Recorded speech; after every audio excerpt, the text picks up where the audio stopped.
यामध्ये काल फिर्यादी श्रीधर भोजराज तराडे वय 63 वर्ष हे सेवानिवृत्त आहे रेल्वे विभागाकडून, यांनी पोलीस स्टेशनला आर्थिक फसवणूक झालेली आहे अशी तक्रार दिलेली होती.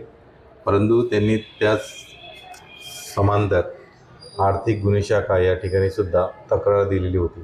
आर्थिक गुन्हे शाखेच्या चौकशी अहवालावरून व वरिष्ठांच्या सूचनेवरून यामध्ये चौकशी अंती गुन्हा दाखल झालेला आहे.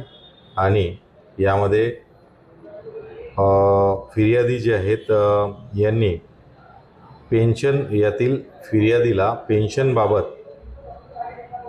मंथली इन्कम स्कॅमची व्हॉट्सॲप मेसेजद्वारे जाहिरात दिली व त्या जाहिराती अंतर्गत फिर्यादीचे मन वळवले आणि शेअर मार्केटमध्ये जर पैसे टाकले तर शेअर मार्केट ट्रेडिंगमध्ये 20% आमिष परतावा मिळतो असा त्याला दिलासा दिला.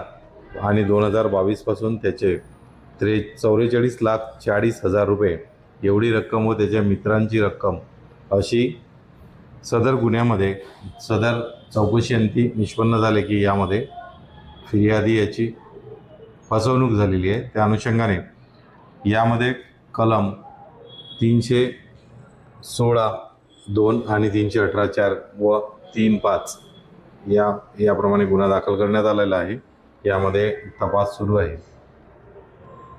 गर्मी में कुछ ठंडा और असली पीना है? 1960 से कामठी की सबसे भरोसेमंद लस्सी मैंगो, रोज, केसर, स्ट्रॉबेरी और शुगर फ्री फ्लेवर में अवेलेबल।